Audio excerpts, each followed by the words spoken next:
Kalau petani itu kayak pesan saya, yang penting nomor satu semangat aja untuk tetap berkreasi. Kita itu petani nggak ada petani yang pintar, Pak. Kita petani itu tidak ada petani yang lulus. Kita itu selalu belajar. Belajar dari apa? Dari sharing dengan kawan-kawan kita, Pak.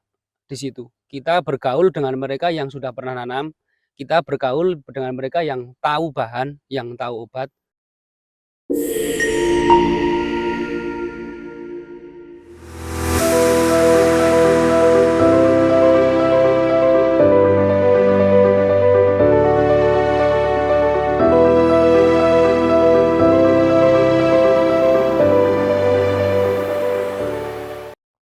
Assalamualaikum warahmatullahi wabarakatuh.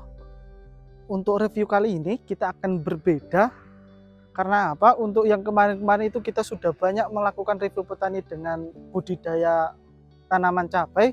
Untuk saat ini kita akan mereview bagaimana cara atau budidaya tanaman tomat hingga mencapai sampai saat ini kita sudah berada di tengah-tengah ladangnya. Teman-teman bisa mengikuti dan menyimak bagaimana petani kita kali ini untuk bisa mendapatkan hasil seperti ini di dalam musim hujan yang tinggi. Untuk itu mari kita lihat bagaimana beliau budidaya taninya. Untuk saat ini kita sudah bersama petaninya langsung. Untuk namanya silakan Mas. Nama saya Gogon. Mas Gogon. Iya. Saat ini umur berapa Mas? Saya 38 tahun. 38 tahun. Kalau mulai bertani itu dari umur berapa? Saya mulai bertani dari umur 19 tahun. 19 tahun? Iya. Kenapa milih dari umur 19 tahun itu, kenapa milih jadi petani Mas? Ya zaman dulu kan ya kondisi lah ya Pak, terutama kondisi dari ekonomi lah. Terus lingkungan juga pengaruh karena kita hidup di kawasan orang-orang petani. Kita mau cari kerja apa kita susah, sedangkan orang tua adanya tanah ya. Saya upayakan untuk memaksimalkan di pertanian aja. Jadi udah dari 19 tahun itu, Iya, dari umur itu udah mulai membantu orang tua Iya, awalnya? iya. Saya membantu orang tua cuma 1 tahun. Habis itu saya memang sendiri Pak. Iya, saya ngontrak-ngontrak lahan, akhirnya bisa beli lahan. Itu dari jerih payah saya sendiri. Dari tani. Dari tani. Iya. Kalau dari umur 19 tahun sampai saat ini Pak, apa suka duka di petani itu? Ya sudah sukanya dirasakan? ada, ya dukanya banyak Pak. Kalau dihitung-hitung lebih banyak dukanya Pak. Karena itu harganya Pak yang sangat kadang kayak kemarin itu kan corona itu panjang sekali Pak. Betul. Itu sangat sangat berat di posisi petani karena sayur banyak sedangkan keluar dari kotanya sendiri aja susah. Jadi harga semakin merosot lah, disitulah perekonomian petani itu paling susah di situ. Tapi ya ada masa juga pas kita nanam, pas harganya mahal itu ya gak kehitung untungnya. Bisa melebihi presiden lah keuntungannya.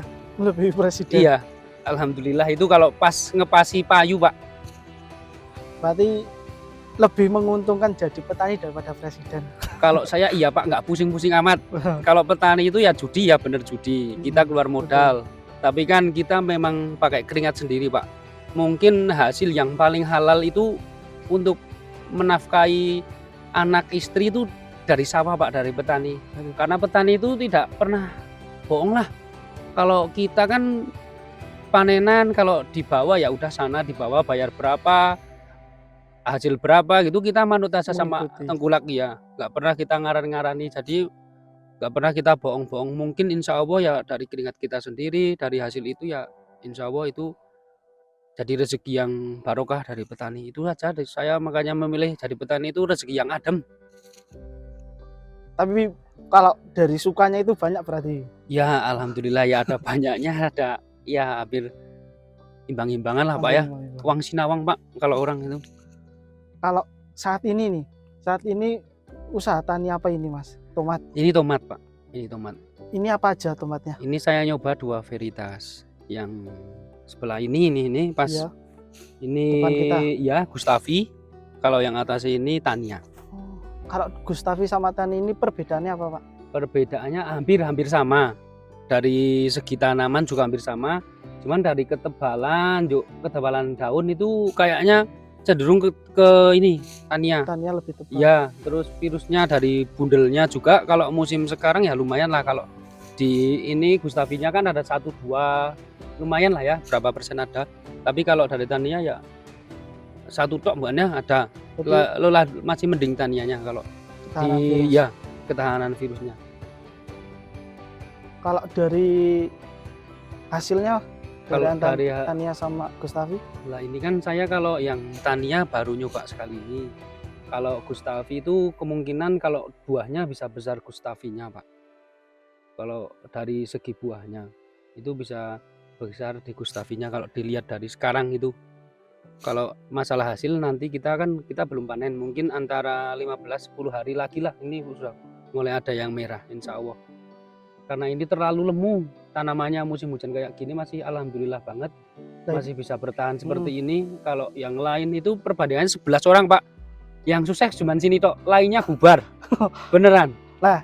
perbedaannya perawatan yang mungkin kan ini luar biasa untuk musim hujan, Iya. kesuburannya hebat. Iya. Lah itu banyak yang gagal dan ini contoh yang mungkin sukses. Lah itu apa yang membuat Itu yang nomor 1 ya kita harus tepat obatnya. Itu tepat obatnya, terus rutinitas penyemprotannya juga harus melihat curah hujan besar, kita tetap harus ya baru sekali 1 hari, kadang kemarin nyemprot, besok bisa nyemprot lagi Pak. Kayak gitu. Kita itu nggak bisa leha-lehe kalau musim kayak gini, kalau penanaman tomat. Emang ini kan memang spesial lah ya. Insya Allah ini pelemu nepol, makanya kita harus lebih rutin ini. Kalau ini tanaman rada kering udah panen Pak, karena lumayan pengaruh juga. Rada repot ngatasinya juga ini. Itu obatnya juga harus pas sama rutin penyemprotannya. untuk obat yang digunakan Pak? Oh, Apa saja? Mungkin dari insek, iya dari insek kita ada Postora kita pakai, kadang kita campur sama Emasel. sama emas. Iya, Emasel sama Pastora. Itu buat racun itu hama ulatnya. Ulat. Barangkali ada lalatnya juga ada. Terus kalau fungisida ya kita tetap pakai. Kemarin kita udah banyak lah ya pakai ya, nggak cuma 1-2 produk. Kita juga pakai ngoplos juga ya, ada 4 bahan itu kita juga ngoplos. Itu ada sendiri. Terus kita juga ada tembakan, kita juga pakai dari produk Dupont juga. Terus ada Mancozeb kita juga udah pakai, Protalonil juga kita udah pakai, Simoxanil juga udah pakai.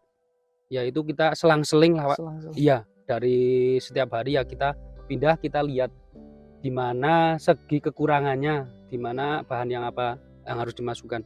Kalau buah ya kita tambahin di buah kayak gitu. Kalau kurang sistemik kan ya kita memang tambah sistemik gitu. Kalau dari lahannya, untuk lahannya, olah lahan awal bagaimana? Ya kita Pupuk atau ya apa? pupuk kita pakai SP36 sampai di sini kalau bagus sih sebenarnya pakai pupuk kandang, tapi cuman kemarin kita kendala nyarinya rada susah, kita pakai CM.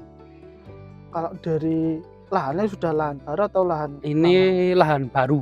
lahan baru? Iya, makanya tomat bisa seperti ini lahan baru. Pupuk susulan? Pupuk susulannya kita belum pakai Pak, soalnya belum pakai aja udah seperti ini. Tapi pupuk dasar. Cuman pupuk dasar tok. Kalau dari saat ini tinggi udah seperti ini udah berapa bulan ini Mas umurnya? Ini 70-an. 70 hari. Iya, 70 harian. Sudah pernah kali petik berapa kali? Ini insya Allah 1 minggu lagi bisa petik. Petik pertama itu? Iya, petik pertama. Karena ini buahnya udah lumayan. Cuman ini kan faktornya sebenarnya umur 70 itu kadang ya 78 hari itu Gustavi udah panen di situ. Kalau yang ini kan lumayan tinggi juga dataran sini. Kalau yang di bawah itu di angka 68-70 hari itu udah panen sebenarnya. Termasuk kita ya faktor dari kesuburan tanaman juga kan. Kalau tanamannya terlalu subur, yuk kita kan juga mengatasi ini terlalu banyak perakang juga, itu ini juga bunganya sangat banyak. Jadi proses untuk pemasakan buah juga masih terganggu dengan ini. Malah daun ya. Ke daun larinya ya? Ya Larinya ke daun buah. ya. Makanya kita ini besok mau tak suruh ya rada dipretelin daunnya juga ini Bu, biar tanaman bawahnya biar kena matahari, biar hidup juga. Betul. Kalau dari saat ini jumlah tanaman ada berapa? Ini sekitar 3.000-an. 3.000 tanaman. Iya. Ini kan baru petik pertama akan dilakukan seminggu lagi. Kalau Iya. yang sudah pernah ataupun yang udah yang lalu-lalu itu untuk satu tanaman bisa berapa kilo, Mas? Oh ya, kemarin yang tanaman baru tak ganti red itu yang di bawah itu kita nanam Gustavi sama Corona itu. Itu saya metik sampai 24 kali, Pak. 24 kali. Iya. Cuman harganya kemarin yong. Oh, Kemarin pas murah. Cuaca juga nggak begitu bagus, hampir kayak ginian inilah. Cuman ya alhamdulillah aman sampai 24 kali panen itu. satu kali panen biasanya dapat berapa? Kalau itu biasa kalau pertama petikan ya untuk dalam jumlah 2000-an ya, 2000-an pohon. 2000-an pohon atau satu empleng itu kan sekitar segituan 1.800, 1.200 itu. Kemarin yang saya tanam di bawah itu 1.200-an lah, 1.200-an. Kita pemetikan pertama kan itu palingnya berapa kilo lah ya. Kalau puncak pemetikan kita sampai di angka 18 kintalan lah ya. 18 kintal. Iya. Itu maksimal.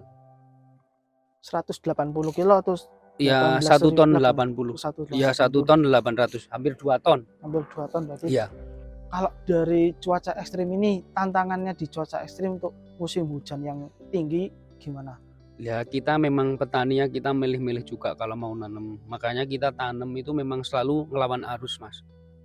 Bagaimana, Mas? Ya, tujuan ngelawan arus biar mereka yang kurang rutin penyemprotannya kan rusak. Betul. Lah, obatnya salah dia juga kan rusak.